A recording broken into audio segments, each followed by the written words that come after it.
Hello and good evening. No, what is it? Tuesday evening, local time anyway. And calm down, Shieldsy. We're here. Party can start now. God, we're now getting all these 1 year anniversaries for COVID, like 1 year anniversary of first lockdowns. It's like around about the time or 1 year ago, I realized, oh man, this shit's probably going to go on for a while. Might do streams to stay in touch with people.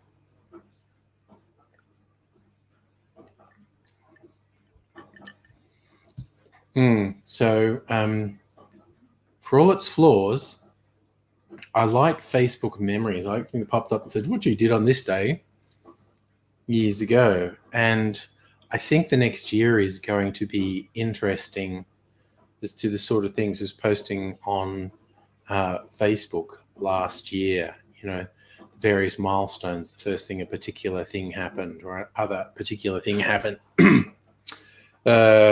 We live in weird times, is what I'm saying. Justin, hello, good evening. Just settling in, get a bit of zen. Hey, Braylon and Megaleech, how's it all going?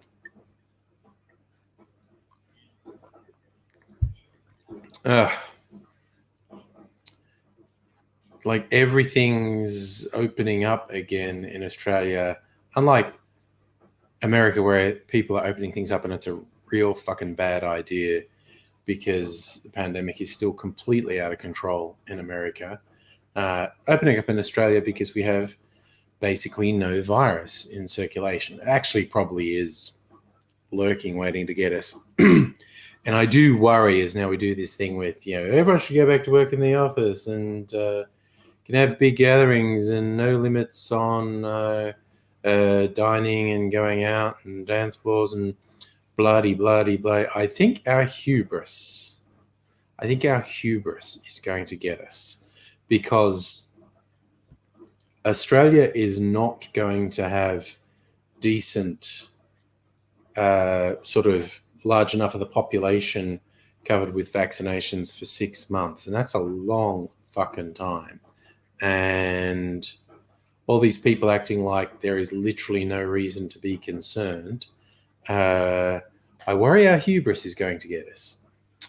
Chris, hello. Justin, is there any surprise about the disgusting behaviour of the Liberal Party and its staffers? No, none whatsoever, because that's who they are at their fucking core. They're disgusting. And their whole party ethos has degenerated since the Menzies days to be, fuck you, I don't like you. Robert Man Greg, good evening. And good evening to you, Celtic King. Yes, my shirt tonight is it's Vader and Kylo Ren with the lightsaber up the middle. I like this shirt. And I don't think Aidsy will join us tonight. I literally haven't heard from him since last time he was on the stream. And when was that? A week and a half ago?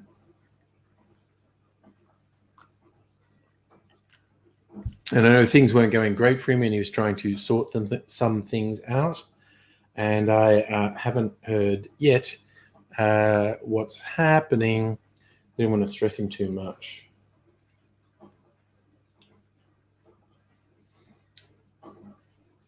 Yeah, Shieldsy, the drought seems to be over on the east coast of Australia. Life-threatening rains in Queensland and New South Wales, just for a laugh. Chris, you're trucking. Trucks in game. Nice. Got to get to San Francisco by sundown. Oh, my God. Good luck with that. I know some people really, really get into some of those trucking sims and like flight sims as well.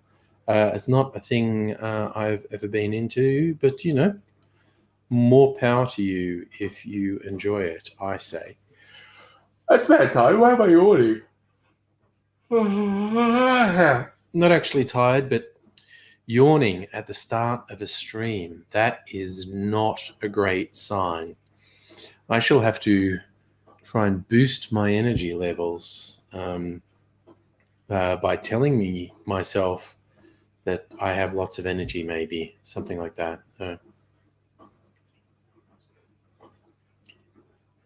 Oh my God, Shieldsy, sink into the grass in your front yard almost to your ankles because of how wet it is. Jesus. Chris, trying to use mods so you can get a car and fly around. That sounds like cheating. Well, that's mods, yeah. Braylon, AD used to be on streams more, like when I started doing these last year, he was on the streams more often than not. He just has not been well lately, even by his standards. When you ask is AIDS okay, it's like, AIDS is okay for certain values of okay, because you can't really measure him by the standards of anyone else, because, yeah, his life's not really like anyone else's. But even by his standards, he has not been well for the last couple of months. So, yeah. So just mind you, Parliament workday, 9 a.m. to 11 p.m. Some of these party people blowing off steam. That workday would drive people to do crazy shit to cope. Anyone who thinks working 9 a.m. to 11 p.m. is a good idea is a fucking moron. It's just these fucking gremlins in politics who are completely disconnected from the outside world and act like fucking entitled sociopaths. I don't give a shit if they're there for long days. They're fucking garbage. Oh no, Shieldsy, the post you almost got stuck in your yard in a car. That's not good. That's not good. But on the right, Braylon, moving out tomorrow, packing up, listening. So much. That's okay, man. I'll give you some background while you're packing. I know what fucking palaver that is. How stressful moving is. Coming up almost at the 4-year anniversary of last time I moved. And previous to that, I hadn't moved for 10 years. So I had a lot of crap to move. A lot of crap. So, yes, I will provide some audio background for you while you pack. I'll be the oral wallpaper while you get busy with the packing, which is the thing. So I was making this earlier. This I clarified this as well as clear, although it's very red. That's cherry and rum in that mostly. It's about half rum and half cherry, with a little bit of other stuff in it. The actual cocktail I was making for my cocktail channel didn't have the cherry liqueur in it; just had rum and a little bit of a herbal liqueur, Benedictine. A little bit of lemon juice, a little bit of sugar syrup. It's quite a nice cocktail. And just for fun, when I was going to clarify it takes a while anyway, I'll add something to it for fun. I added cherry liqueur. So I'll be interested. I'll taste that in the second half. And Chris has flipped the truck in his truck sim. Oh no. Celtic King, Akira Kurosawa, a Japanese film director, one of the most significant figures of 20th century cinema. Career spanned like 50 years. Astonishing stuff. From stuff like in the 60s, like Seven Samurai, to Kagemusha, Shadow Warrior. There's one that's like a version of King Lear set in feudal Japan. It's called Ran. Also did an adaptation of Macbeth. So Shakespeare's Hamlet, Shakespeare's Macbeth. The Macbeth adaptation, again another feudal Japan version, is called Throne of Blood. Basically, Akira Kurosawa is an incredibly influential filmmaker. A lot of his films were the direct inspiration for films in the South, like Seven Samurai was remade as the Magnificent Seven. If you want to hear someone wax lyrical about Akira Kurosawa, find an interview with Quentin Tarantino talking about him, because Quentin Tarantino is heavily influenced by Kurosawa. But basically, he just did epic films. Kurosawa, you put it's not all sexism and entitlement. There would be hilarious non-sexual stories of what people do in their building cover. I don't care about the hilarious non-sexual thing. I care about the culture of sexism, bullying, and brutality and abuse is core to what they're doing. I don't give a fuck about funny stuff around the fringes. I care that the absolute core of the Liberal Party and a large chunk of the Labor Party and their staffers is sexism, racism, brutality, bullying, and just general fuckery. It's not good enough.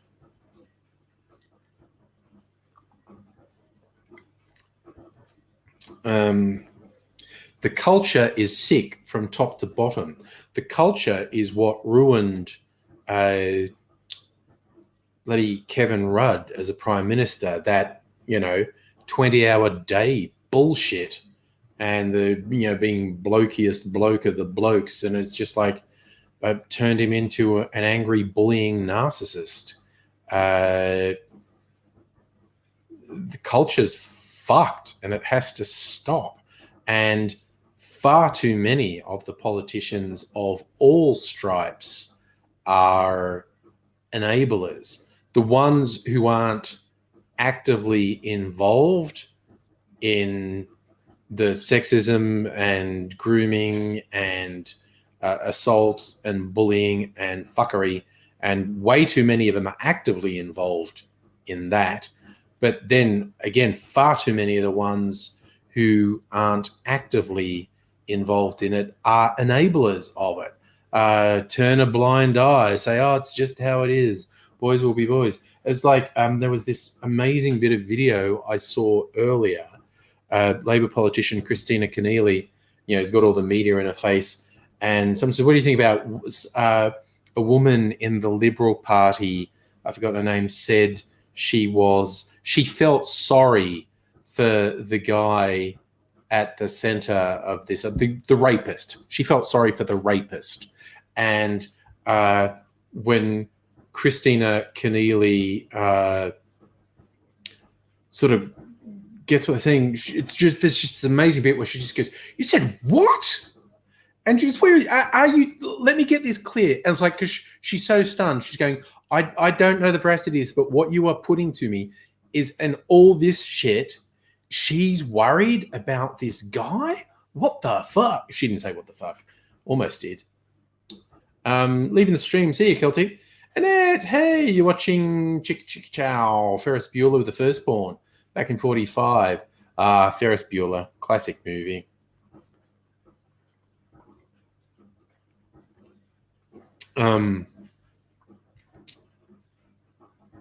That's a Gen X movie. Ferris Bueller's Day Off, classic. I think I'm about the same age as the people in that. Let me look this up. Matthew Broderick. When was Matthew Broderick born? Oh, he's older than me. I did not know he was older than me. There you go. See, this freaks me out. Next year, Ferris Bueller turns 60. See, I'm not so bothered by my age. I'm aware of my age, and I'm okay with my age. And because I've had a chance to get used to it gradually. because, aging gradually. But when I hear about someone else and suddenly realize their age, I'm like, fuck me. Like, Ferris Bueller is 60 next year. That does my head in. And just like Kiss are apparently touring later this year. They say this is definitely the last time we'll ever tour. Yeah, because you're old fucking men. You'll die if you keep doing that. They're all in their 70s. I was just looking up their ages. And, I mean, you go 70-year-olds doing a rock tour. I mean, you go. It's just you're going to fucking throw your hip out is all I'm saying. Just an ACT Parliament changed things, stop people working stupidly long hours. Don't work past 6. Well, that's sensible. Shieldsy, Grey Fox, Silver Fox. Yes. Thinking of getting a haircut. I don't know. But probably not colouring it if I get it cut. Because if I get it cut, all the darker stuff on the top of the gun will definitely be really grey. Maybe because I'm supposed... Oh, yeah, that's the fucked thing. I'm 1 year anniversary of working from home, and I fucking loved it. And I thought I wouldn't have to go back to the office. And out of the fucking blue, because I'm contracted to the public service at the moment, out of the fucking blue, they make this announcement that public servants must go back to the office at least 3 days a week, starting next week. I was like, what the fuck? What do you mean must, you fucking evil bastards? In my workplace, we're all gearing up to slowly do it, and then just out of the blue, no, you must go back to the office at least 3 days a week. And I know what that is. That's the Melbourne City Council and Chamber of Commerce have put the state government under huge amounts of pressure because no one's in the city, so all the businesses are going broke. And I do feel bad for them. But, I mean, how good is capitalism that you have to be forced to support it? Jesus. And so if I have to go back, and apparently this is not ambiguous, I have to go back to the office, then I might go to my regular hairdresser, which I think is still in business. I went back the other day and it was out of hours, so they weren't open, but it didn't look like they were shut down. So, because a couple of my favorite businesses shut down, which is, bummer. I might just go to my regular hairdresser and go, well, dude, hasn't been done since I saw you in May last year. What do you think? There's a lot to play with. What do you think we should do with it? Maybe I'll just do that. Just go in and say, what do you reckon? What do you reckon? There's a lot to play with. If I put the ball in your court, what are you going to do with it? Maybe I'll do that.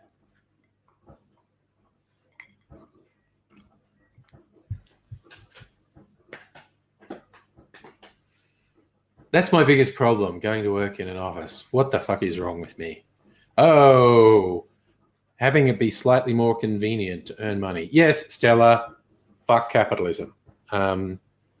It's bullshit. It's absolute bullshit. It's a stupid, unsustainable system.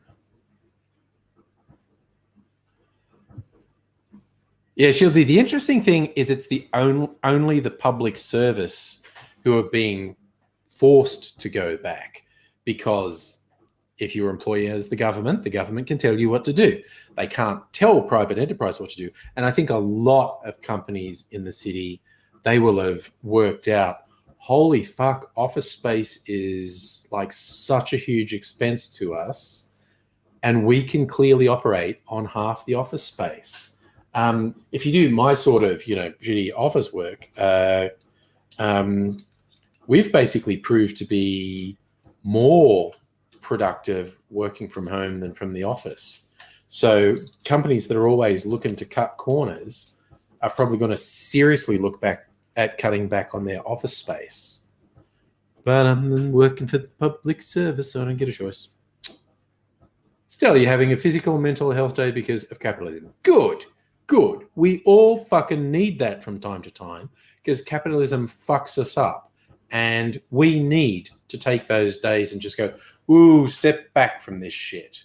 And yeah, I agree that it'd be a physical health day because it runs you into the fucking ground as well. But I am 1000% in favor of just like, yep, you know what? Today is not a going to work day because fuck that noise.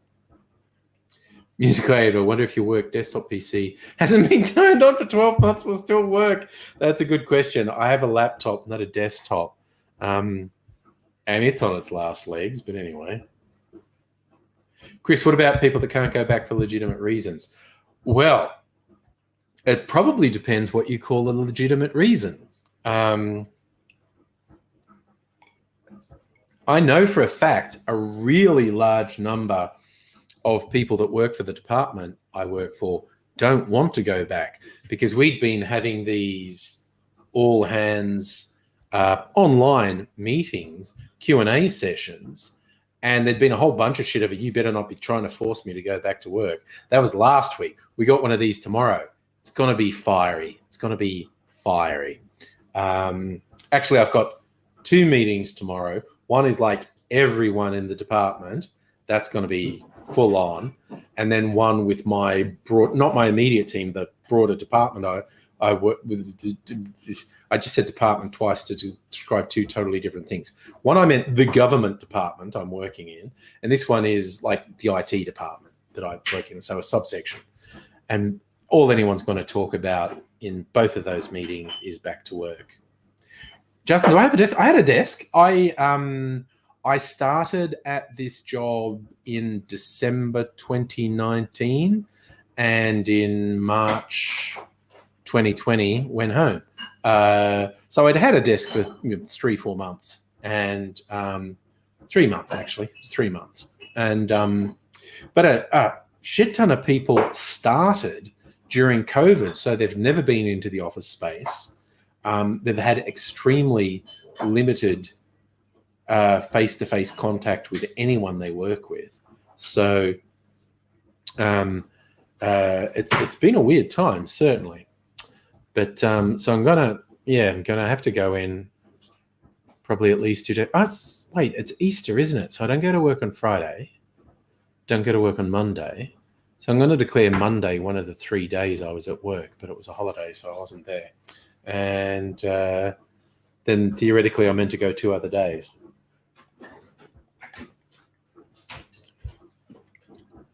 It's pointless.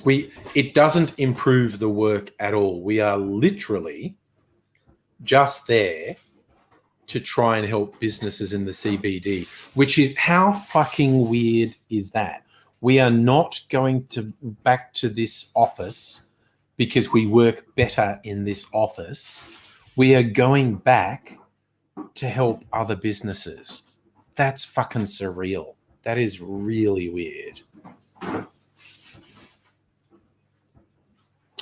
Stella, you aggravated your fibromyalgia and IBS. Oh, God. Yeah, no. You're getting worn in the ground. You need the time off for your physical health, let alone your mental health. But Jesus.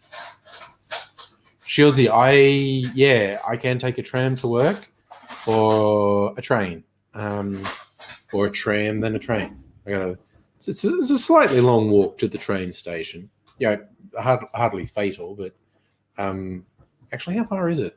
I think it's about 1 kilometre. I'm going to look it up because I'm on the internet. Search Google Maps for the train station. No, wait, that's the wrong train station. I've even forgotten the name of my train station. That's how long since I've been there. Actually, I was there last week for the first time in a very long time. So directions from my place to the station, 1.5 kilometres. There you go. It's 1.5 kilometres. They reckon it takes me 20 minutes to walk there. Sounds about right. Or I can walk sort of 10 minutes to the tram and I might catch a tram that takes me down there.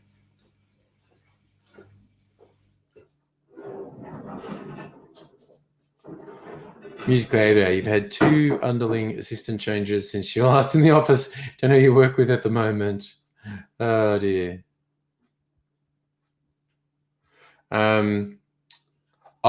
See, here's the thing, Chris. Here's what I think's going to happen. The government has to, like, because they've been quoted saying, like, yeah, you have to go and work in the office. Here's what I think's going to happen in a lot of cases. It'll be this nudge wink thing, like officially you're working in the office 3 days a week, but you say to the manager, like, I don't want to. And the manager says, it's cool. I don't care if you do. But the public answer will be, oh, yes, the public servants are working at least 3 days a week from the office. Still, you're going to help your mental health by having popcorn, but wash the dishes first. Yep, I stacked the dishwasher just before coming on the stream. So,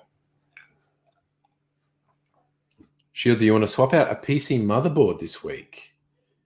Would be done, but forgot to order more thermal paste for the CPU. This is interesting. Yeah, because my little tech guru doesn't like the thermal paste. My daughter does. She got me to get her thermal paste when she was making stuff. But Abigail just kind of looked at it and had this thermal paste and was like, ooh, what's that? Ooh. So Abigail doesn't like thermal paste. Yeah, who knows?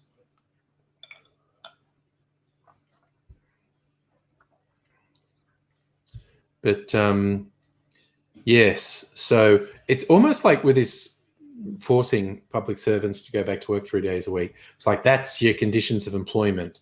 So it's like, yeah, okay, I'm acknowledging that's my conditions of employment. Hey, I want to renegotiate my conditions of employment. And that's not public knowledge. It was like on the down low, you're like renegotiating with your manager. I don't want to come in here. And the manager says, that's cool. Let's do something else. But yeah, it will definitely be on the down low. The official position, because this is a political hot potato, the official position will definitely be, yeah, people are working at least 3 days a week in the office. I didn't want to go back at all. But I'm gonna, if the public thing is you're there at least 3 days, probably going to have to go back at least 2 days a week. Just fucking suck. I can't believe how much I'm complaining about this. Oh, God. Justin, your boss told you last week you have to go at least once a week, but she's resigning on Friday. Oh, no. Yeah. No.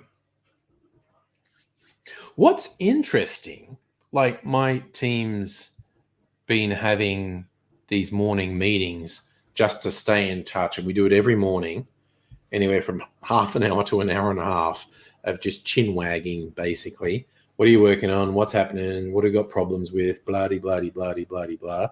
And so our communication and subsequent productivity has been way better than when we're in the office. The other thing, you would kind of talk in the office more.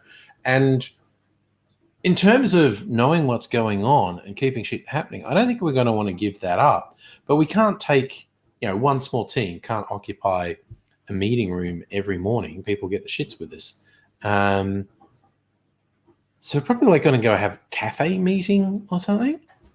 Be interested to see what the team says about that, actually. Shieldy, your thermal paste is 3 years old. Need to replace it. See, okay, here's me, non-technical person. I didn't even know what thermal paste was. Young Mazangri says, go get me some thermal paste. I said, where? She goes, like, CompuWorld, like up the road. Go there. All right, we'll go there. And I'm just trying to sound knowledgeable. Yeah, thermal paste? I said, yeah, here's some. Oh, okay, it's a real thing. Cool. I've never had need for thermal paste. No, Megaleech, you joke, but that's the thing they were talking about doing doing Teams meetings with everyone at their fucking desk. It's ridiculous. But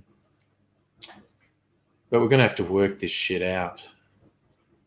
Yeah, music day better going to miss blasting music in your house all day, pausing it for phone calls. I don't blast music because I have other people in the house. But I had earphones all the time at work just to drown out the ambient noise. Megaleech, no, not joking. It's not joking. Yeah, it's fucking real. We'd all even before this forced 3 days a week thing, we'd be talking about, someone had come up with this idea that is like, okay, if not everyone's in the office, it's unfair to someone who's dialing in because they're not getting the same experience of the meeting as people who are there face to face. So it's like if one person has to dial in, everyone has to dial in, even if everyone else is there at the office, which I kind of see where that's coming from, but I also think it's like dumb as fuck. But who fucking knows what's going to happen now?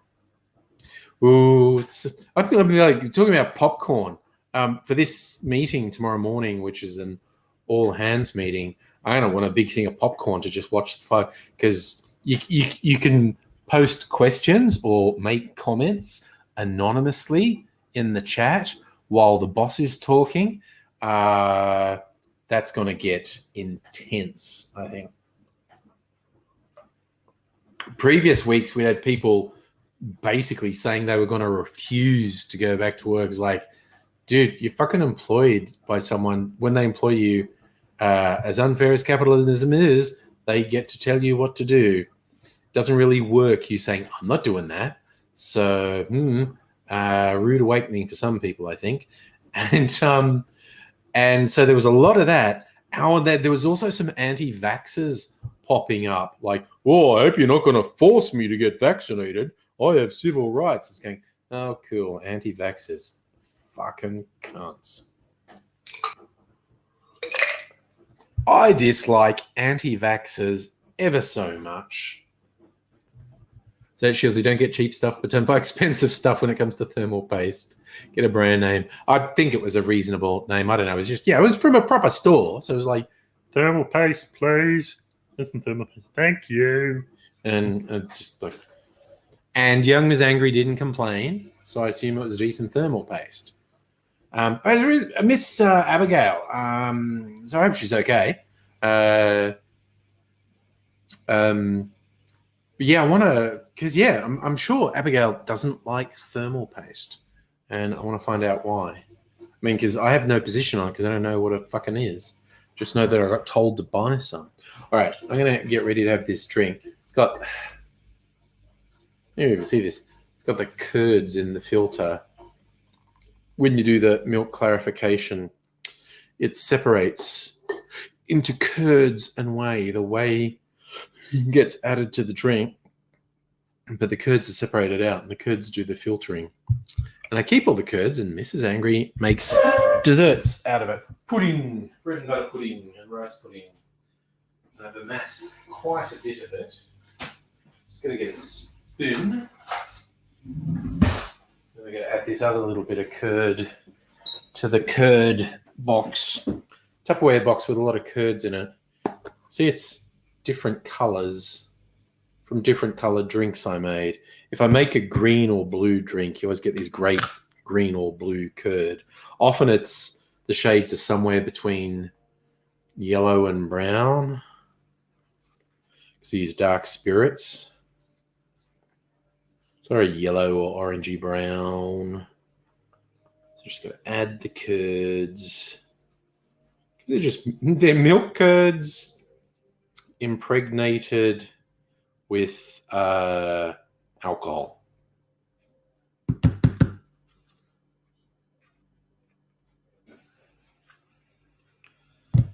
So, plus side is they're very well preserved.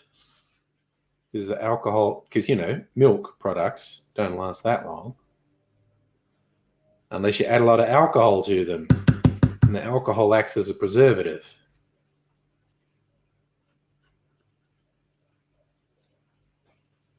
All right. What's this one taste like? Rum. Tastes a bit sweet. Megaleech, did I put coffee curds in there? I haven't done anything with coffee for a long time. But Mrs. Angry did make desserts out of the coffee curds. Had coffee flavored dessert. Good call, Stella. I could summon Abigail by mentioning Star Trek or Lord of the Rings.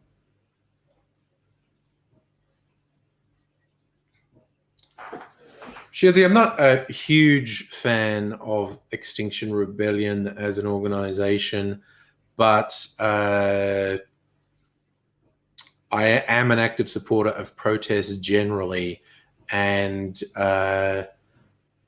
nothing ever got achieved in history by being nice.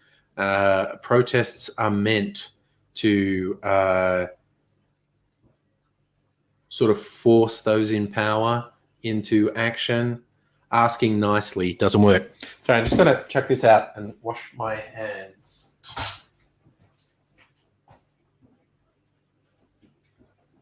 Right. My hands are sticky now from the curds. All right. All right.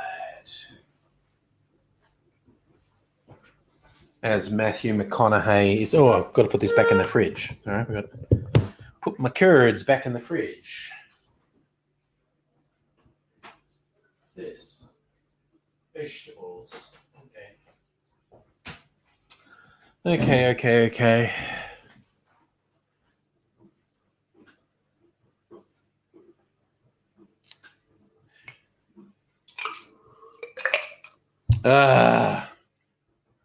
So what else happened in the world? Just fucking ridiculousness in Canberra dominating the news. And of course, the floods in New South Wales, and to a lesser extent, Queensland. All those great pictures of the spiders fleeing the floodwaters. It happens every flood. Hordes of spiders running ahead of the floods. And so you always get these great pictures of either hordes of spiders or just massive amounts of web, or both. Little bit apocalyptic, living up to the rest of the world's impression of Australia. Hordes, absolute hordes of spiders on the move.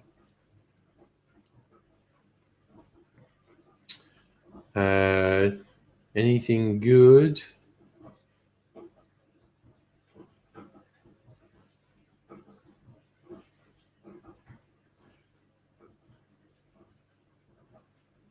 What? Okay, here's a weird headline.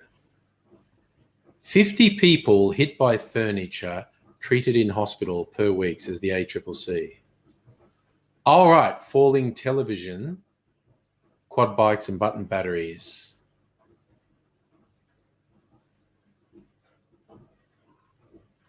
Because you're hanging TVs off the walls now. So 50 people get hurt by falling. What other furniture besides TV on the walls fall? Oh, okay. Oh, okay, that's depressing. 22 children under 9 had been killed by toppling furniture between 2011 and 2018. Oh, yeah, quad bikes. People fucking getting fucked up. 23 fatalities just last year. Dang. An estimated 6 injuries a day from quad bikes. In October, it becomes mandatory for quad bikes to be fitted with operator protection devices, including rollover frames.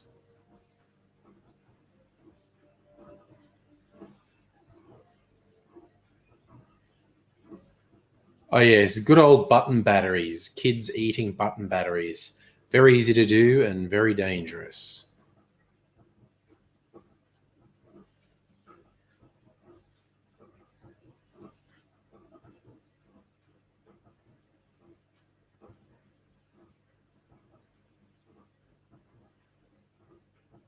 Okay, so falling furniture. I don't think they were hit by falling furniture. I think they were on falling furniture. But I can imagine, TVs falling off a wall and hitting someone and fucking up.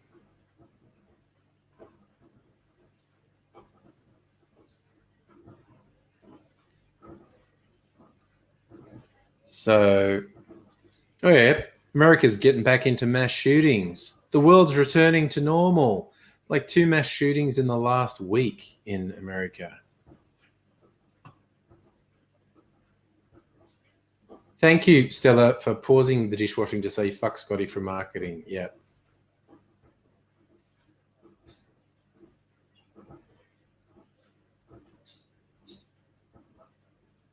Oh, Stella, you had a full assembling IKEA and the glass door shattered. Still picking up glass. Yeah. No, IKEA is dangerous. Raiders, I bet you are right. People doing the TV hanging DIY and they don't know that they're actually meant to find the wall studs and put it in, and it's just in the plaster. I bet you are right on that one. So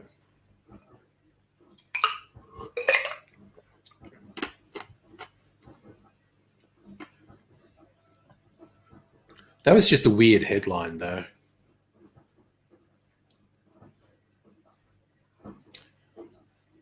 Oh, yeah. China's upsetting people in the Philippines with a fleet of boats. There you go.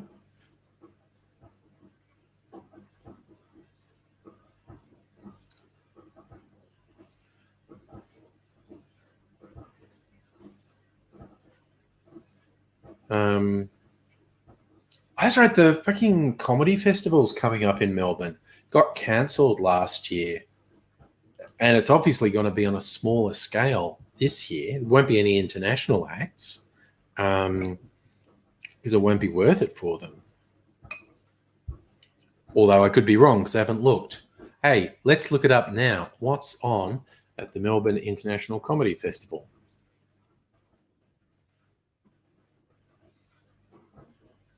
Okay. So,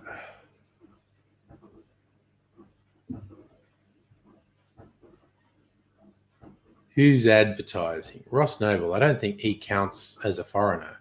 He lives in Australia at least half the year. Ooh.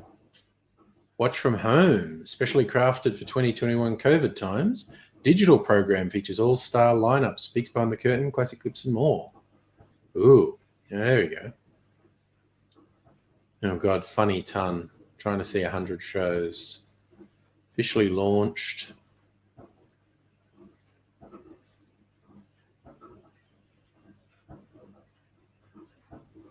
God, they partnered with Channel 9 this year. That's a weird one.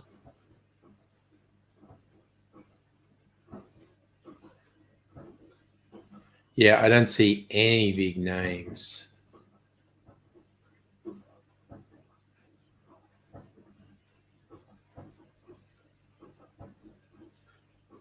Don't see any big names. So, okay, the gala, that will be the tip off. Who's on the gala?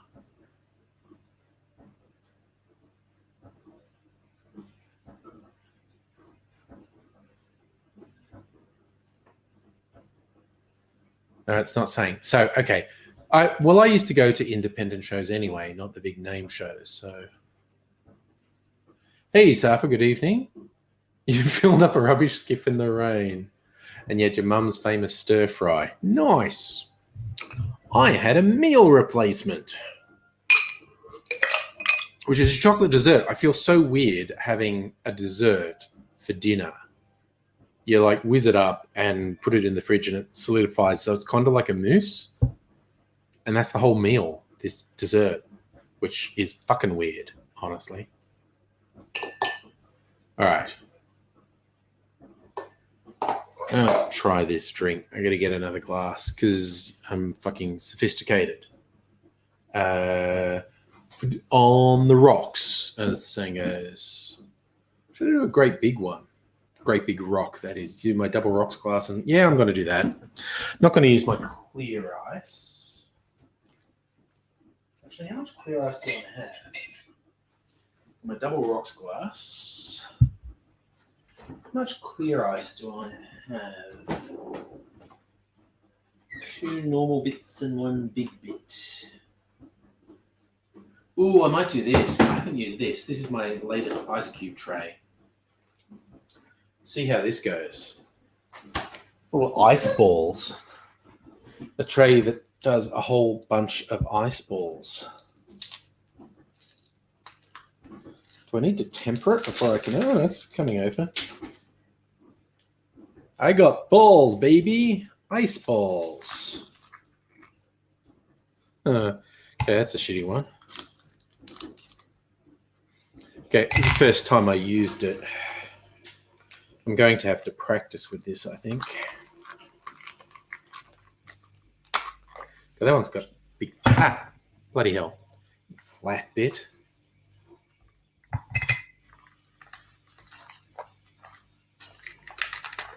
Well, these are less than fantastic results. I'm going to have to... Okay, that's probably enough. That's fill in the glass. That's half of them. Little shards of ice everywhere. Right. Okay. Balls of ice. So far, Kempsey got 600 mils. Some places are getting like 1,000 mils rain. As Shieldsy was saying, drought over for the East Coast. There you go. Balls in a glass. I need to work on that a bit more to get them to work better. That's my first time using that new ice cube tray.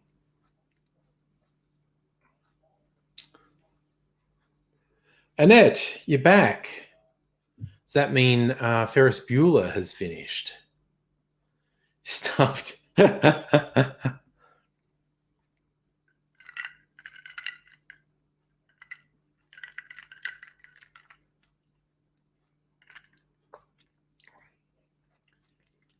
Wow, that's good. Wow, it's really interesting. It's good, though. Mega Leech, better than balls in of ice, unless that's your thing.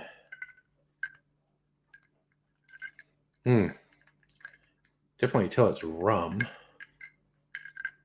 So it's pretty cold for whiskey. I'm not really into stereotypical cold and hot weather drinks. I rarely have hot drinks. Like, I never drink coffee, hardly ever drink tea. We'll have hot chocolate sometimes. And in terms of cocktails, I'll very rarely have like a hot toddy or similar. And like people talk about summer drinks, it's like, oh yeah, it's the tropical things, and I'll have them all year round. But whiskey, most people think whiskey is a cold weather drink because it warms you up. So Annette, you're taking a break from Facebook because you had 3 drinks, you're getting into arguments, how to analyze the bloody silly John Hughes movie. Oh no.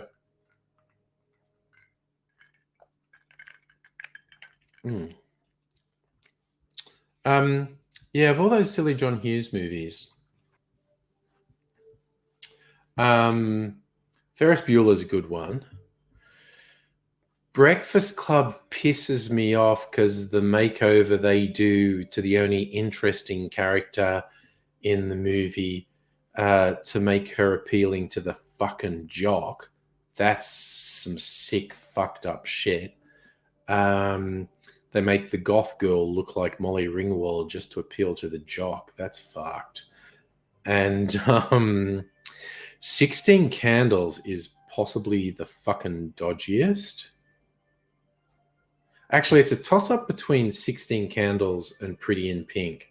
Those are super fucking dodgy movies morally. Very kind of rapey elements in them. I think the best of the John Hughes films, and this sounds like I'm being a hipster, but I think the the best of the John Hughes film is probably the least known one, which is called Some Kind of Wonderful. Because the stupid, arbitrary, this person ends up with that person doesn't really happen in Some Kind of Wonderful. Sorry, yeah, you actually meant FB was Ferris Bueller, of course. I'm far more used to people using FB as an abbreviation for Facebook. Chris, I hope my rules get changed. I think they will. I actually think they will. But God, I just suddenly was just had this sudden snap, like we're making you go back to work now. I'm surprised at how much I don't like it.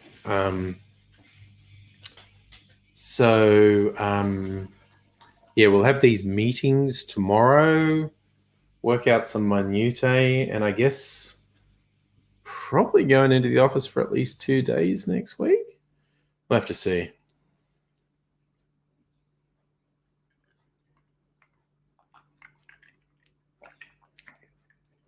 Oh, that one's a winner. Ooh, I like that. So the next one I have to cocktail. I have to remake.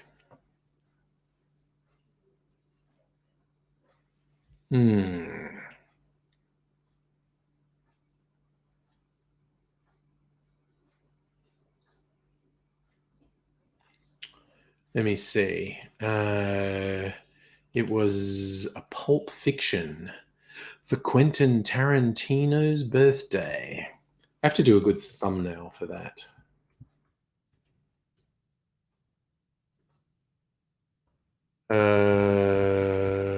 Cocktail, Pulp Fiction. So that's cognac, mushed apple, apple liqueur, and topped with soda. Do I want to I'm going to have to, first thing I have to do is edit the video and see if I need close-ups. So that's why I normally end up doing the stuff. But that was a yummy drink. That was a yummy drink.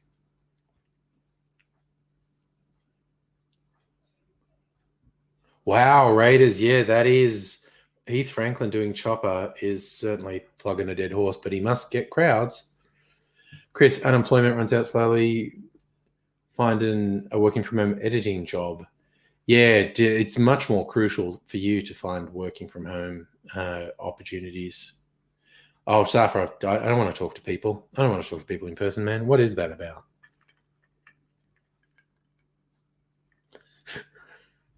This is like a Tumblr meme or something I saw that it's going to be me going into work. Like, okay, I have to go into the office. And someone will go, "Oh, good morning, nice to see you." And she's like, "Calm the fuck down, okay? Just fucking no, okay? No, don't want to be here. Don't act positive. Don't just fucking calm the fuck down."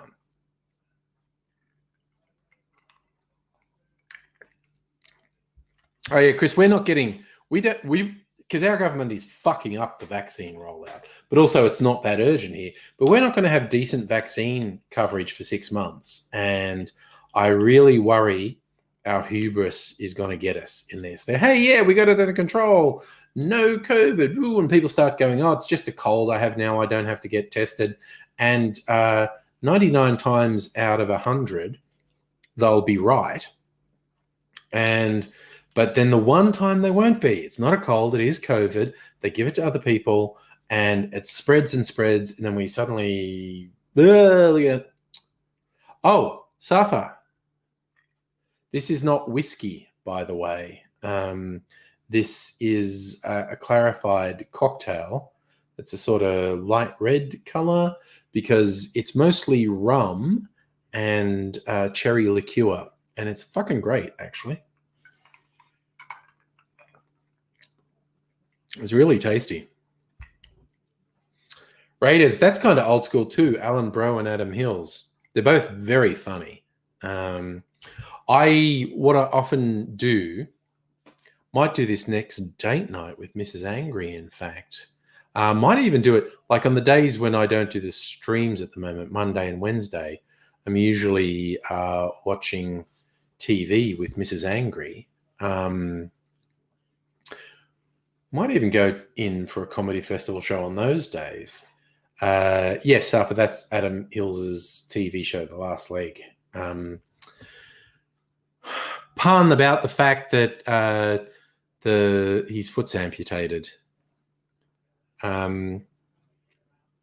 So what Mrs. Angry and I often do, we might do this next date night. That's not this Saturday, it's the following Saturday, is go into the city around town hall where all the comedians or their promoters are handing out flyers and see who does the best sales pitch while they're flyering and go and see their show and, you know, have dinner and cocktails between shows because we're fucking decadent. Good question, Annette. How much does it cost to go to a comedy festival show these days? Let's have a look because I didn't actually look at ticket prices. Okay. Comedy festival. Browse shows. All shows. Great Debate, opening night, gala. So, okay. So Carl Chandler's A Name. How much does his show cost? $20 to $25. So his show's pretty cheap. Now, the gala is a big thing. Okay, the gala, Jesus.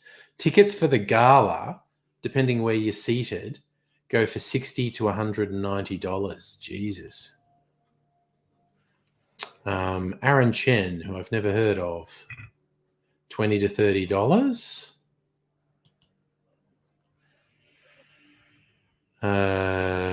Okay, so Adam Hills's show, $35 to $55, depending what seat you have. So, okay, Adam Hills is a reasonably big name, and his show is $35 to $55. Oh, and there's Alan Bro's show. How much does Alan Bro's show cost? $25 to $35. Nice.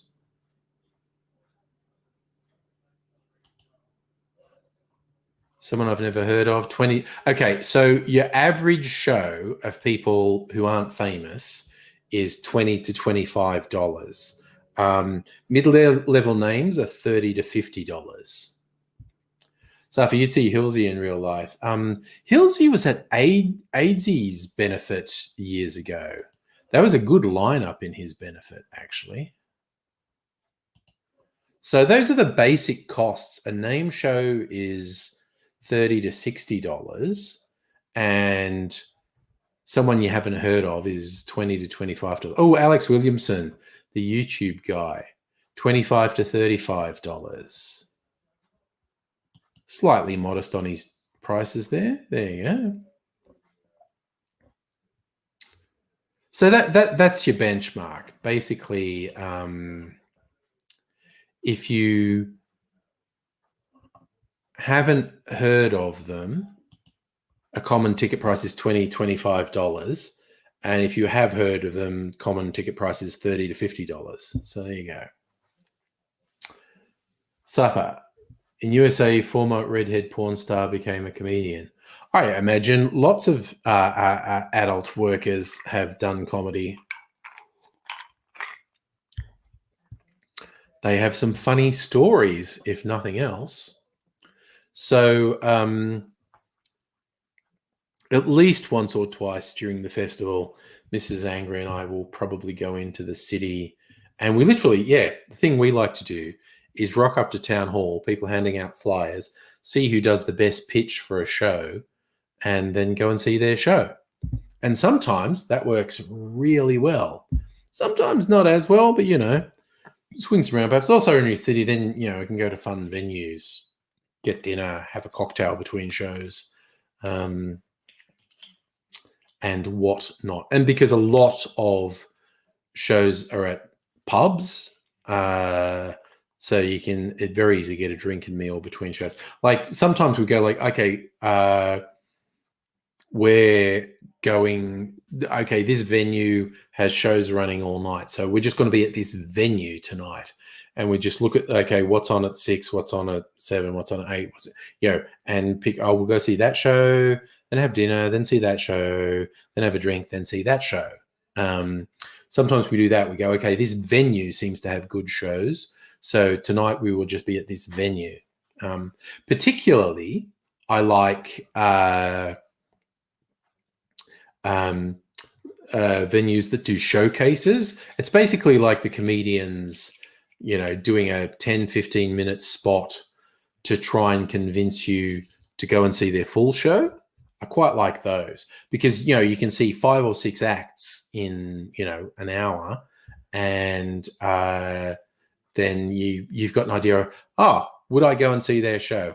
They were funny. And you come out with a couple like, yeah, I probably want to go see their show. So it is Leno and Woodley prices at $50. That seems reasonable. They're quite established names. I don't know that I'd go and see a Leno and Woodley show. But I certainly don't. I love the sitcom they did for ABC. What's that, like 10 years ago? Longer? Because what I really liked about the Leno and Woodley TV show is a lot of their jokes were absolutely telegraphed. Like you could absolutely see what the payoff was going to be. There was no doubt what the payoff was going to be. And the payoff turned out to be exactly what you thought it was going to. But their timing was so good. Their setup and follow through and timing was so good. When the payoff came and it was exactly what you thought it was going to be, it was still really funny. Oh, Lawrence Mooney. Yes, Raiders. I agree. Lawrence Mooney's pretty funny. Actually. Oh, nice. Annette Woodley did a show for your kids' primary school one year. Yeah, Frank Woodley did a lot of... It was really funny. Leno and Woodley were together for ages. Then they thought, we've run this as far as we can. We need to do solo stuff. And they did independent stuff for a couple of years. Then they went, I miss working with you. And they started working again, which I think is really cute. I think they're bros. They're best buds. They're pals. I like that. Who have I want to see is Xavier doing a show. Xavier Michaelides. No, I don't think he's doing a show this year. Oh, that's depressing. He's always funny. Is Sammy J doing a show? Just thinking of people that I discovered at the comedy festival. Sam Garlip. No, Sammy J doesn't appear to be. Oh, wait, no, 21 years of the Comedy Zone. That's Sammy J. Skinny bastard. $15 to $20. Nice. Presented by Claire Hooper. Danielle Walker, Emma Holland, Ivan, I can't say his name. Daniel Colleen, Sammy J. Nina Oniyawa. See, okay, Sammy J, who became a bit of an institution, works for the ABC now.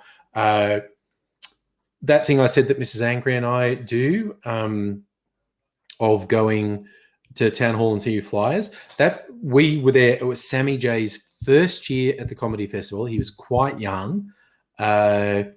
And he was flyering, and he did a really good pitch. I did actually recognize him from the flyer, and he said, "No, that's me." And okay, this is actually a bit of trivia. So Sammy J convinced us to go and see his show, which was brilliant. But while we were lined up to see Sammy J's show, the venue at the next door where there was another line, that was a show directed by Aidsy, and Aidsy saw me in the line and recognized me. This is about 10, 11 years ago. And this was the first time we'd met since we were at uni. And Aidsy said, I remember you. You got to see my show. And that's when I reconnected. Because of Sammy J, I reconnected with Aidsy. This is like 10, 11 years ago. And yeah, the rest is all the videos you've seen. So yeah, I owe that to Sammy J. Hey, nobody. Greetings to you, sir. Oh, yes. Raiders. Claire Hooper is really good. Fuck me. This drink. I've drunk it. This drink was good. Fuck yeah. No, that was good. I love doing milk clarified drinks. It's just does wild things to the drink. All right. So these shows, which are like showcases, $15-20. That's pretty good.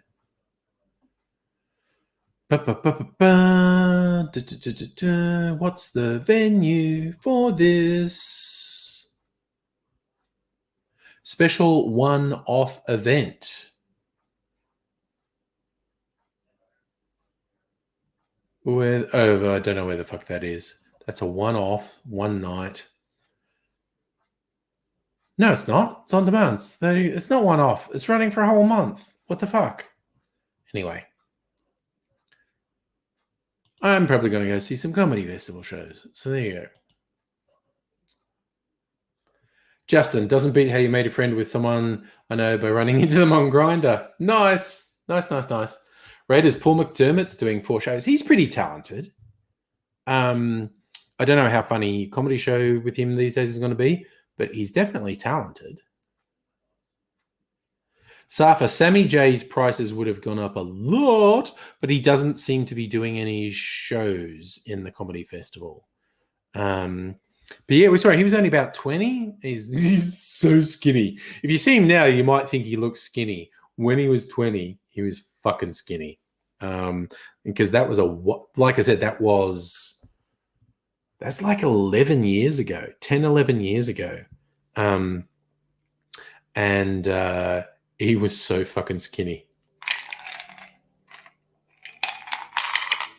Oh my God. I love it when I love my own drinks. You love McDermott even if he isn't on cocaine. And who knows, he may well be. Yeah. So I'm going to see some comedy festival shows next week at the very least on Saturday night not this coming Saturday, but the other Saturday following. But maybe on Monday or Wednesday night as well. Who knows? Anything could happen. So we shall see. And I have to work out where to have dinner and a drink. Is the Imperial still doing... because that's where I went to see a lot. Imperial Hotel, Melbourne... Are they? Because I think they actually aren't. I'll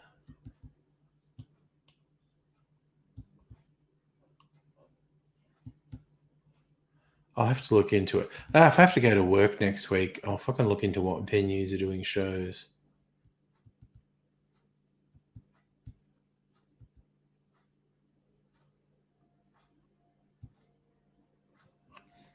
All right. Wait, Limo. I think I know his name. 20 to 32.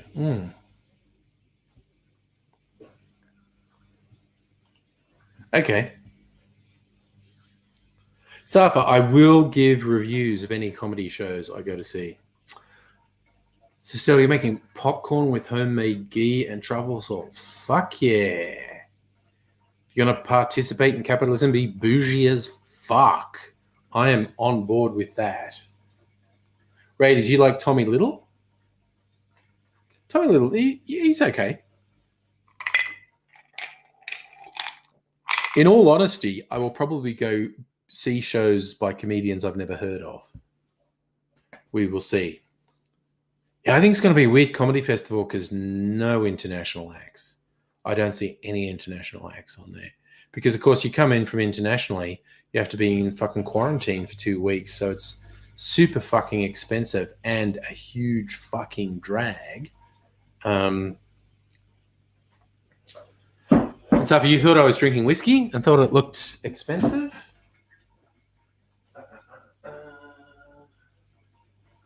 This is expensive whiskey. Well, actually, kind of yes, kind of no. I think it is. Compared to expensive whiskey, this is not expensive. But this is a very limited one-off. They only made like 600 bottles of this. And 500 mils cost me $120. But people pay $1,000 for a fucking bottle of whiskey. This is mesquite smoked. Mesquite smoked single malt, specialty malt series, bottled on the 9th of the 11th, 2020. Only 660 bottles in existence. So this is possibly the rarest thing I own. It smells like barbecue. It smells like mesquite barbecue.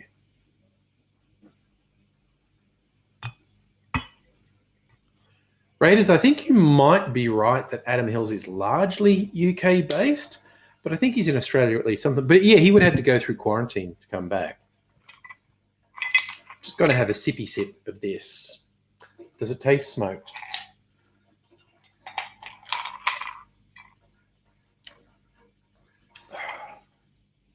Yeah, it fucking does. This is a really good substitute for like a peated, smoky Scotch.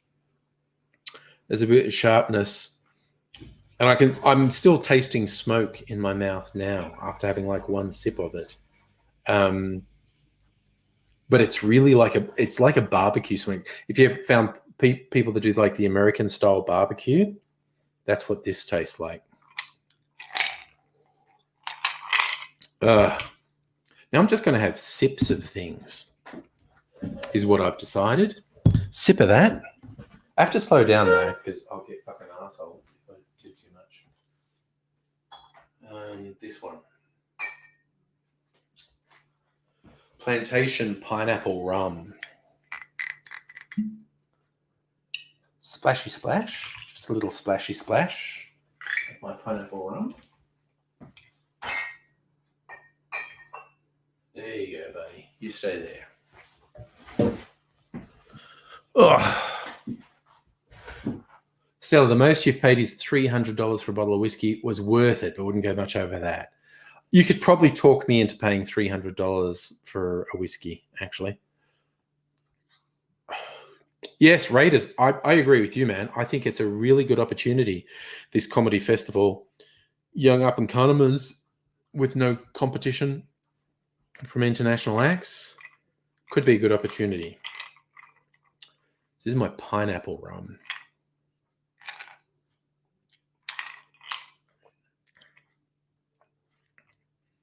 I should have done a palate cleanser. And water. Plantation rums are interesting. They're talking about changing their name because being named after slavery is possibly not cool. But they import Caribbean rums to France, and then they blend them in France and age them a bit more in barrels in France. And because this is a flavored one, the pineapple one. So yeah, they import Caribbean rums and then blend them and age them and bottle them in France. So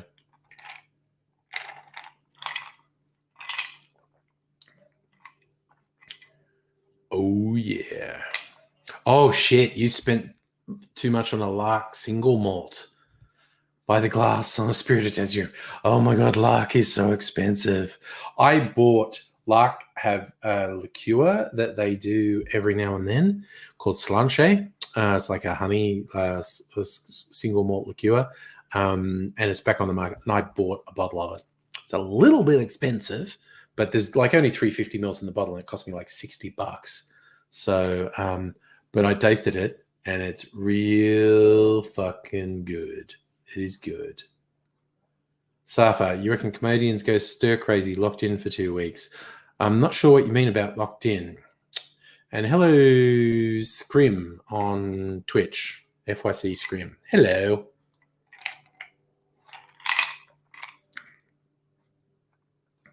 I should have had the rum before the whiskey, actually, because the whiskey is a stronger taste.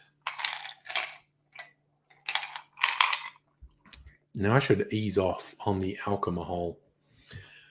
Oh, you're going to visit the Lark's Distillery in May, Raiders. Nice. Stella, Tasmanian alcohol is amazing. Abigail, hello, dropping in saying hi. Oh, yeah, I was worried that we're not seeing you because you had fibro pain. God damn. Yes. I wish I could send you some effective drugs for the fibro, Abigail. Hey, Scream, you do scrolling through talk show. We are talking. Now, most people are actually watching me on YouTube, which is why I'm specifying that you're on Twitch when I say hello to you, because the people on YouTube can't see your comments, so they will wonder who the hell I'm talking to. Okay, look at it. Stella and Abigail, fibro buddies. A less than fantastic thing to bond over. But at least there's the empathy in there. Oh, right. Sorry, that was the reference. Sorry, Safa. The 2 weeks quarantine hotel for overseas comedians. Yeah, I don't know how many. Like I said, Adam Hills is apparently here, so he would have gone into quarantine. But yeah. Scrim, my YouTube name is Angry Aussie. Just straight up Angry Aussie. And if you feel like joining there, by all means do, or hang out on Twitch. The choice is completely yours. So, yeah. When I joined Twitch, someone was already using Angry Aussie. So on Twitch, it's Angry Aussie. You always have to decide that when you've got like an online persona and another platform opens up and some fuckhead registers with your persona. You have to work out, well, what am I going to do here? I could say Real Angry Aussie, which I am on Facebook for the same fucking reason. And on Twitch, it's slightly different. I went with It's Angry Aussie. Stella, yes, bonding over sex and Star Trek is much better, more wholesome than bonding over fibromyalgia, although it's still a valid thing to bond over, shared experience and all that. Yes. Oh, God, yeah, that's harsh, Abigail. Only sending air hugs because actual physical hugs would hurt at the moment. Oh, that's a good recommendation as well, Raiders. Zoe Coombs Ma at the MRC Melbourne Comedy Festival. Actually, I might just go through the list and see which ones I recognize.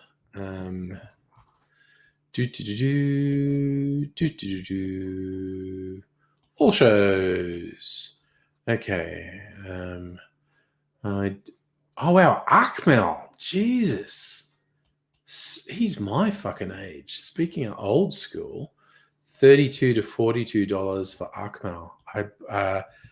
I have no idea how funny that show would be. I've seen him be very funny in the past, but I have not seen him for a long time. All Stars, Alice Fraser. Looking at these names. Andrews. No, not really recognizing any of them. Annie and Lena. Oh, Arj Barker is performing. He spends half his year in Australia. $38 to $50 for Arj Barker. He'd be one of the bigger names there. Ben Knight sounds around. There's a lot of Bens. There's a lot of Bens. Best of Wagga Wagga. That's weird. Oh, Bev Killick. She's a bit of a classic, actually. $30 for Bev Killick's show. She is a bit of a fucking classic, quite honestly. Who else is there? There's 17 pages of these. I'm on page 4. Bob Franklin. He's fucking great. I don't know what he's doing now. $15 to $30 for Bob Franklin. Ooh. Okay, Bob Franklin's. I find him fucking hilarious. But I don't know what his comedy festival show is going to be like. A whole bunch of names that I don't recognize. Oh, I love that name, Charlie's Angel. surname Zangl. So he's Charlie's Angel. That's a pretty good stage name. I like that. So if you Chris's and Christians, I love when the same name just keeps coming up. Comedy Club for Kids. Wowzers. Comedy Pub Crawl. Comedy Rooms. A lot of shows with just comedy in the name. Oh my God, someone doing a tribute to Jeannie Little. Wild. Damien Callanan. I've seen him be funny in a few things. Dave O'Neill. Danny McGinley. Danny McGinley can be pretty funny. $20 to $30 for Danny McGinley's show. Dave O'Neill. $22.50 to $32.50. There you go.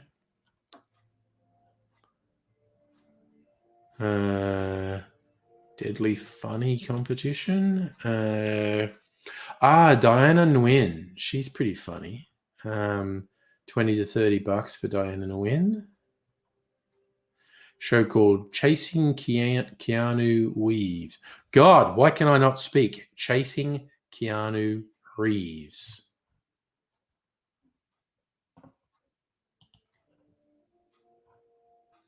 Let me see. Who else is here? Oh my God. Okay, sorry. That's just fucking you. Okay. Mentioned Heath Franklin's Chopper being flogging a dead horse. There's an Effie show. That's fucking flogging a dead horse. Ricky, hello to you, sir. Is Friendly Geordies going to be on? I'm not up to the Fs yet, Safa. Oh, Justin, I think bonding with a friend through sex is a great idea. I'm up to the E's. We'll soon see if Friendly Geordies.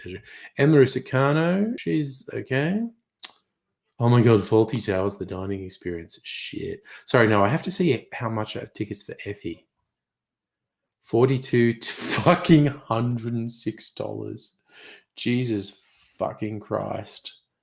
Hard pass. Hard fucking pass. Sorry. So Fiona O'Loughlin, Frenchie, oh my fucking God. Frenchie, speaking of YouTube people, Frenchie shows $40. Okay. Good on you, mate. I've actually hung out with Frenchie. Good on you, mate, is all I'm going to say. There we go. Geraldine Hickey, she's a bit of a hustler. Greg Larson. Yep, Heath Franklin's Chopper. How much is that show? $30 to $40. Okay. Improv shows. There are a bunch of improv shows.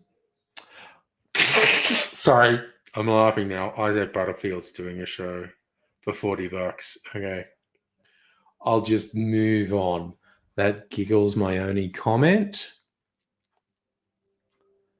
That is my only comment. We're moving on through other shows.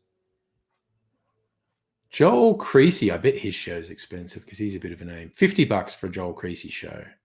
He's okay, but I'm probably not going to see him. Who's that? Josh Earls, Don't You Know Who I Am? Live podcast. I think that's a pretty popular podcast, actually. How much is the show? $20. That's probably a really good deal, actually. Karen from Finance. I have no idea who that is. It just kind of looks interesting. $30 to $35. Okay. Carl Chandler, we mentioned. Kirsty Wiebeck. Okay, yeah, Leno and Woodley's show is $50 to $60. Yeah, they're a pretty big name. Who else? Oh, so Friendly Geordies is not doing a show because I'm through the Fs. Lawrence Money and Lawrence Mooney. And Lawrence Lung. Lots of Lawrences performing. 3 anyway. A lot of Lukes. A lot of Lukes performing. Mel Buttle, she's kind of funny. Which are the M's? Anyone I know here? Mick Nevin, he can be pretty funny. Very Aussie, Mick Nevin. $15 to $25 for Mick Nevin shows.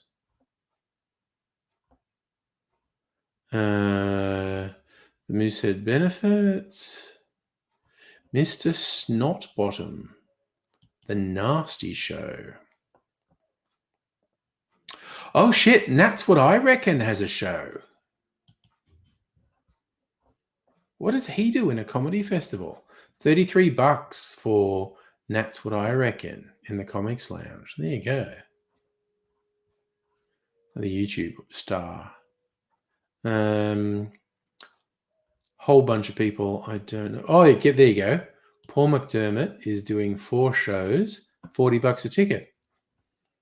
If the show's any good, that's a pretty good price. Don't know if... And Peter Hellier, that was mentioned earlier. Peter Hellier's $45 to $50 for a ticket. Again, if your show's any good, that's a pretty good price. Who else is here? God, Randy Face the Puppet has a show. The Room. Okay, Ross Noble. How much is Ross Noble's show? $40 to $50. That's pretty reasonable, actually. Anyone else that I've heard of?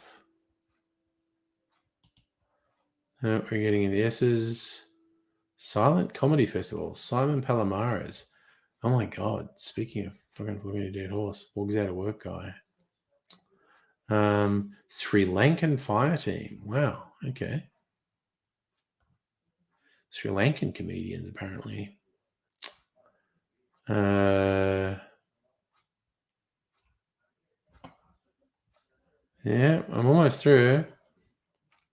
There are not big international names for the obvious reason.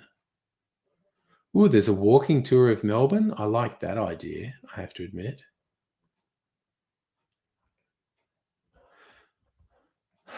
Tom Ballard has a show. $25 to $35.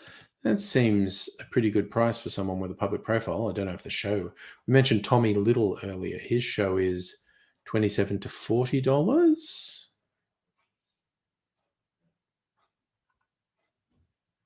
Oh, the Umbilical Brothers.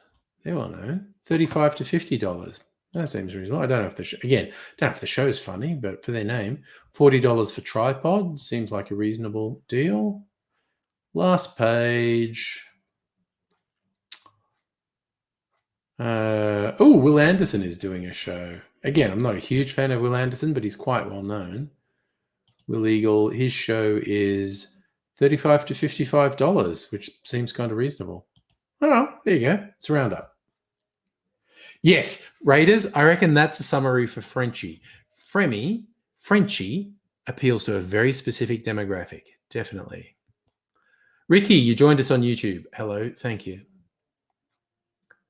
So, okay. Yeah, oh, sorry, yes. I'm going back to the chat that I missed. Annette, Effie from Acropolis Now has a show. Oof. That's all I'm going to say about that. So, my prediction for me and Mrs. Angry going to comedy shows is we will go and see someone we've never heard of. Yeah, and roll the dice and see what happens. So that's what's going to happen, I reckon. So we'll see. Very bold of them to put the comedy festival on after having to cancel last year. Looks like it's going to be fine. They'll be able to do 3/4 capacity for venues, and most comedians don't fill up 3/4 of the venue. Oh, I'm a bitch. I'm such a bitch. So, yes. So that's the comedy festival. So probably going to see some shows. Not before next week, though. Stuff kicks off this week, I think. Might see some shows next week. Maybe not till Saturday next week. Possibly sooner. I don't know. We'll see. Because for date night, Mrs. Angry and I are looking for new places because several of our favoured places pre-COVID closed down permanently because of COVID. So we're looking for new places. But going to the city, there are, of course, lots and lots of choices. So might go to some places and get dinner and drink. On the plus side, it's the first time I've yawned in over an hour. So I did yawn very early on in the stream, which I thought was a bad sign. But since calmed down. So that's good. Yeah, and it's interesting. The comedy festival is doing some stuff online. I'd be intrigued as to how that works out. Didn't even look if you have to pay for these online shows, because of course you can set up. I was saying Jim Owen's doing a show. I didn't see him when I was going through the list. I saw Jim Owen when he first moved to Australia, like 30 years ago. Jesus, I'm old. That's okay. That's interesting. That's the most expensive show I saw. It's over $60 a ticket. The Palms at Crown Casino. Always liked Jim Owen. But literally, like I said, I first saw him 30 years ago. It would have been 30 years ago when he first moved to Australia at the Harold Park Hotel in Sydney. And he's always been such a good storyteller. So, okay. Online shows. What's an online show? So buy a ticket. Okay, that's interesting. The price for online shows range from $10 to $25. Interesting.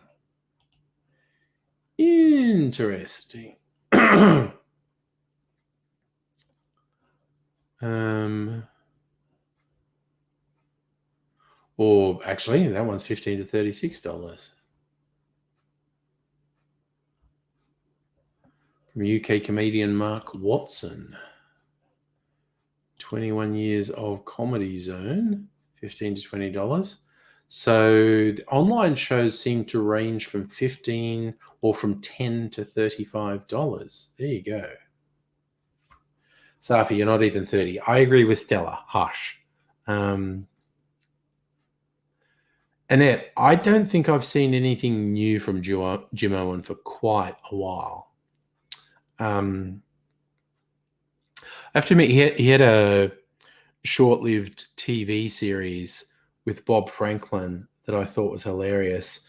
And again, stupidly, one of my favorite bits of it was when they did infomercials for products, and it'd be some product in a box like laundry detergent or cereal or something. It's in a box, but the product was always called "Bang It Down Hard on the Table." Because that's the thing people did in these infomercials when they're presenting you with their product. They'd bang it down hard on the table. Jim Owen had these series of infomercials for different products in boxes, and they were all called "Bang It Down Hard on the Table." And there's just something about that absolutely appeals to my stupid sense of humor. Just calling the product "Bang It Down Hard on the Table." I'm on some levels, I'm very easily amused. But that's as may be. But I guess we'll see. I definitely want to support some shows in the Melbourne Comedy Festival, so I'm definitely going to go out a couple of times. Going to try and do it a couple of times. Support some unknown acts. See what's funny. Like I said, we're going to go. The plan would be, variants. There are two plans. One is just go to the Melbourne Town Hall where people do the flyering and see what happens.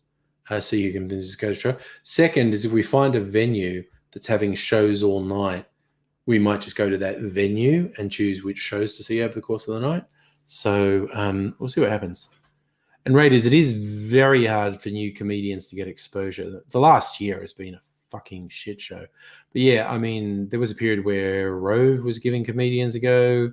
There was a period where Foxtel was giving comedians a go. Because no one's been able to do fucking anything for the last year, which has been a fucking nightmare for anyone in the arts or entertainment. I have to admit, I occasionally got quite angry at people posting stupid fucking memes in the last year about, oh yeah, I found out who's not important. And it was this right-wing bullshit about, oh, actors and celebrities, telling me what to think. I've found out, I don't. And I was like, okay, first, fuck you. How many hours in this lockdown have you spent watching TV and movies and listening to podcasts, listening to comedy, whatever? Don't you fucking dare say you don't need actors and comedians, you fucking piece of shit, because you've leaned on them so heavily in the last year, and they've been among the worst effect. I mean, yeah, Jesus, the effects have been far and wide. People losing their job, businesses going under.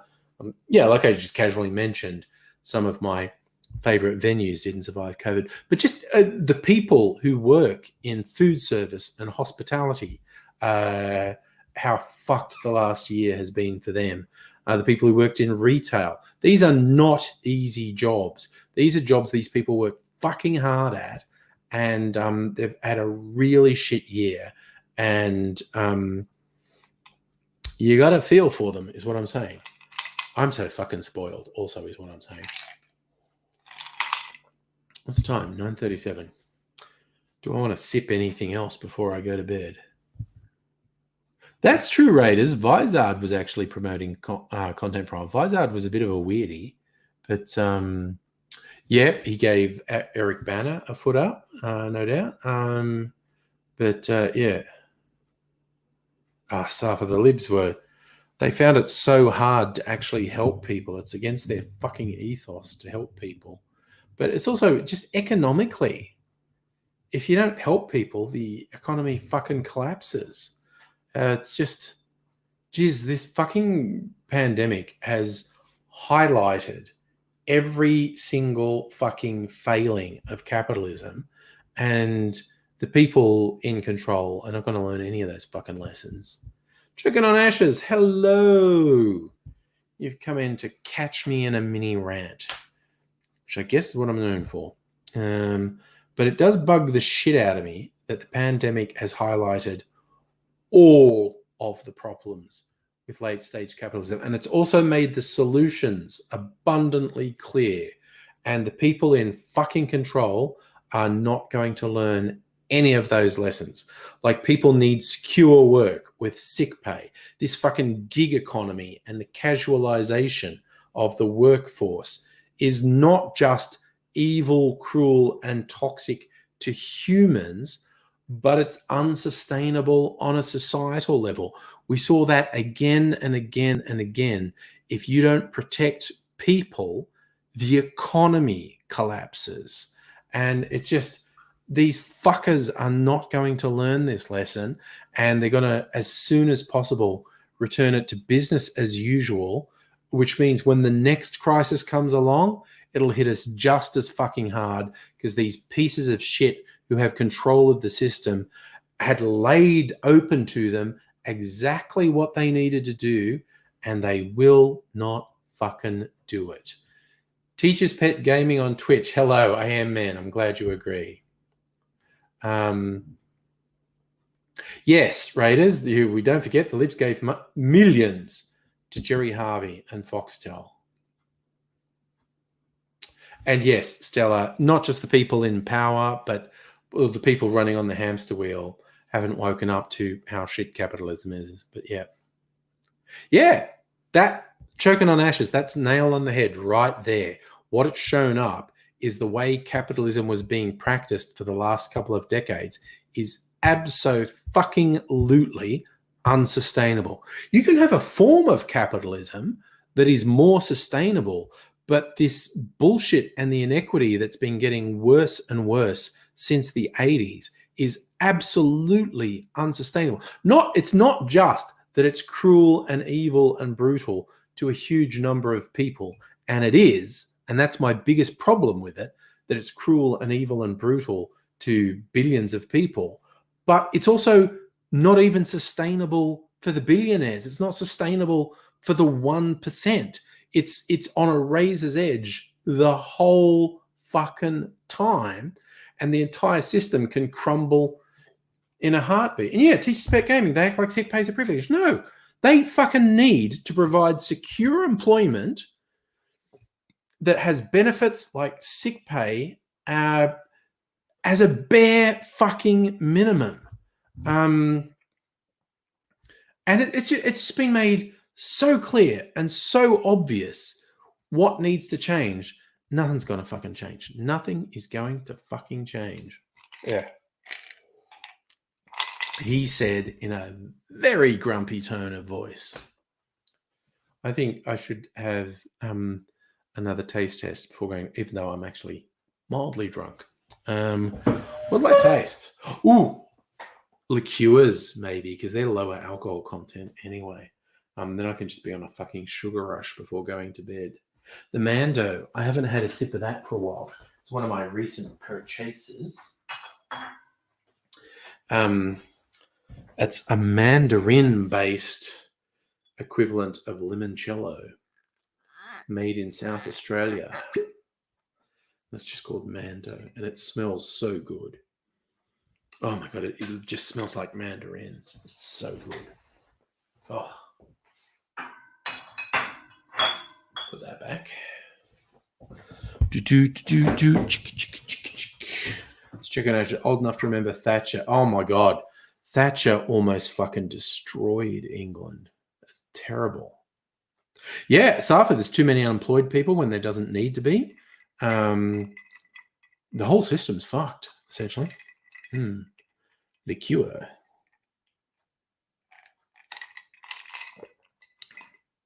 Oh my God, that's good. It's all sugar. I mean, Jesus Christ. You could just pour that over ice cream. It's such a nice syrup. Choke on an ashes. Mildly stoned, still being lazy. Lockdown's getting to you. My friend, I think getting mildly stoned during a lockdown is an absolutely suitable use of time. We're the opposite here. We are getting completely opened. I found out I'm going to be forced to go back to the office to work now, just because we don't have any virus in circulation. I like working from home. Fuck off and leave me alone. Yes, Raiders, News Corp could pay more tax. Apple could pay more tax. Google could pay more tax. Facebook could pay more tax. Elon fucking Musk could pay more tax. Jeff Bezos could pay more tax. Yeah. I'll tell you, this stuff is fucking great. From the Applewood Distillery in Adelaide, basically all their products are good. They're mostly a gin distillery, but they do a bunch of... and they're conjoined with a winery as well. So they do a lot of gins, a lot of liqueurs, a lot of crossover with the wines, and then the winery does a bunch of wines as well. So the thing that both Neddy and I got, the Tropic, which is kind of a vermouth alternative, but the Mando is their limoncello, which I have still a bit of, is without doubt the best limoncello I've ever had. It's just lemons and honey. It's fucking magic. And this stuff, one of their special ones, Mando. Fucking hell, it's good. It is so fucking good. She's got it's Mandarin. It's clearly got sugar in it. It's so sweet. It's just got that tanginess of Mandarin in it. So good. Teachers Pet Gaming took unemployment 11 months to get back to me to deny me an appeal. Imagine Alex, see, that sort of stuff is bullshit. The lack of a social safety net in this modern world is bullshit. The fact that there are these motherfuckers, like 1% of the population having hoarded more wealth than the bottom half combined. Like a handful of people having more wealth under their control than 3 billion people have. It's literally criminal. It's fucking evil. And these motherfuckers are going to be fucking surprised when the day comes when they get dragged into the public square and strung up from the fucking light poles. Oh, and I'm momentarily distracted from my rage at capitalist exploiters by how good that drink is. My God, it's good. Oh, it's easy to fucking distract me. Give me some tasty drink. G-Spet, guess you going to work infecting the entire call center was better than thinking of others, but you're wrong. It's just fucked. And because I'm getting forced back to work next week.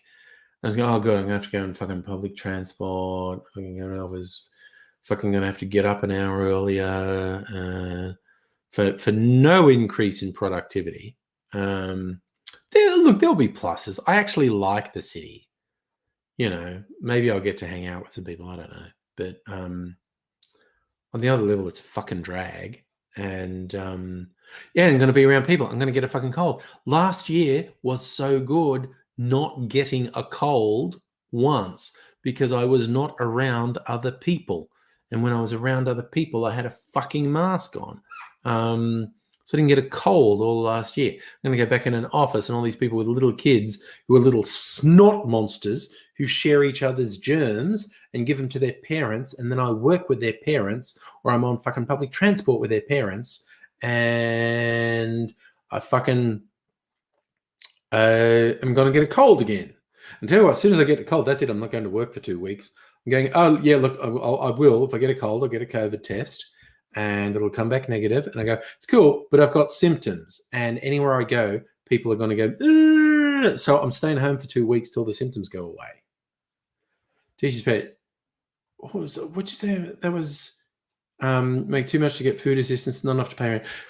That is so fucked up. That is so, the fact that, I mean, I was going to say that working people are struggling at subsistence level, but the fact that in such wealthy economies, anyone is struggling.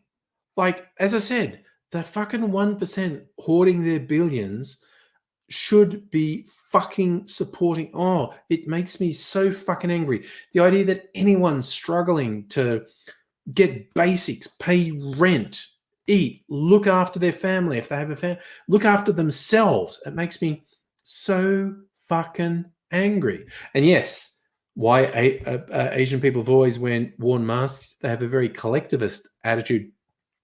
The masks do provide some protection to you, but not an enormous amount. What they provide is protection to other people. If you are sick, it reduces the chance of you transmitting that to other people by 80%. Like if someone is sick and not wearing a mask and you are wearing a mask, it provides some protection, but not that much. But the other way around, if everyone's wearing masks, it reduces the chance of disease transmission massively. Oh yeah, Nettie, if you settle into the new place in the city, we'd definitely have to catch up for lunch. Definitely. Yeah, choking on ashes. The announcement just happened yesterday because I'm contracted to the government, to the public service at the moment.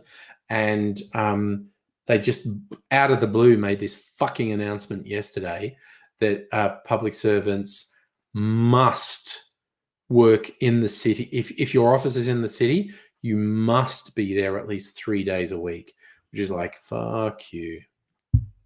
Yeah, exactly. Teacher's pet. Your husband is a teacher forced to do face-to-face teaching because the parents want the babysitters. But yeah, the parents have the same stress. They've got to fucking work, and what happens with the kids?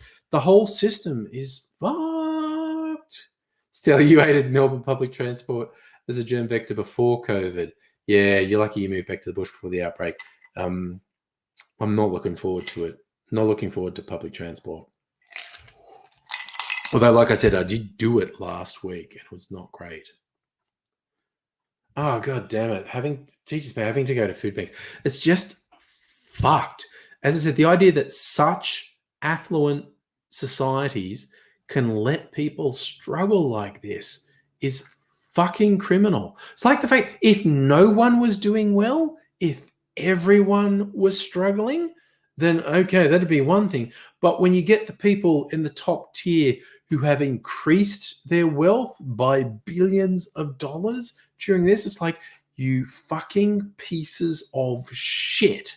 Like, it makes me so fucking angry. And yes, it is applied to me as a contractor. So it's basically everyone employed by the public service is being told they must work at least 3 days a week in the office. But we'll see what happens. We might be able to organize something on the down low. But I'll be in the city sometimes. So there we go. So yeah. Oh, you might have missed it. I was talking earlier. Tomorrow, we got 2 meetings, like, again, obviously online meetings. One is an all hands meeting, which they only called yesterday, so they must have known this announcement was coming. And the only topic of conversation is going to be the return to work order and how we're managing that. And then that's in the morning. And in the afternoon, I've got a meeting with my broader team, so like the IT group that I work with. It's going to be the only topic of conversation in that one too, the forced return to work next week. Just out of the blue, we were just getting to the stage where it's like we're easing into it. You know, you're going to have the option to go back to work. And then with no fucking warning, it's like, yep, guess what? Next week, you are compelled to go to the office at least 3 days a week. Yeah, see, again, Spec Gaming, I absolutely empathize. You know, again, I also don't hold a thing against someone who hasn't been a productive member of society. We are a society. We're meant to support people. But when you've worked for 19 years and you haven't asked for help in that time, and then unprecedented catastrophic shit happens and the system just shits on you, that is so fucked. It makes me so angry. It's just, and again, like I said, if everyone, including the super rich, was struggling, that would be one thing. But when you see what's happened in the last year, that the super rich have actually improved their position by a really significant amount, I'm just like, no, fuck that shit. Let's just grab Elon Musk by the ankles and hold him upside down and shake him till money falls out, and then give that to people. It's just like, fuck that shit. The system is just fucking broken. And the last year has laid just out in the open exactly how broken it is. It's shown us exactly what's broken. It's made it really obvious what we need to do to fix it. But the people with the power to fix it, and this crosses political boundaries. Like, anyone who knows me, like, knows my politics are really radical left. So if someone is wondering, like, oh, of the 2 big parties, you know, the conservative or not as conservative party, which one am I going to recommend people vote for? I'm always going to recommend people vote for the not as conservative party. So, you know, in the US, it's Democrat above Republican. In Australia and the UK, it's Labor over Tory. That is absolutely not to say I hold the Democrats or Australian Labor or UK Labor or any other left-wing mainstream party in particularly high regard, because they're all part of the fucking problem, but they're better than the alternative. Oh shit, you had to file bankruptcy. Geez, that is another thing that disturbs the shit out of me about the American system. The number of people who have to file bankruptcy for things that in Australia we would survive. We have a better support system. We would survive it. It would be tough, but we wouldn't have to declare bankruptcy. The American system freaks me right the fuck out, to be honest. Check on issues. Okay, you're on disability benefits. Oh yeah, no, and that happens here too. Humiliating people, whether it's disability benefits or unemployment benefits or age pension, just humiliating people and making their life miserable and just driving them to such stress that people suicide or just die from complications from the stress. We've had significant issues with that in Australia, and I know there's been significant issues in the UK as well. It's just this urge to humiliate people who need help is fucking disgusting.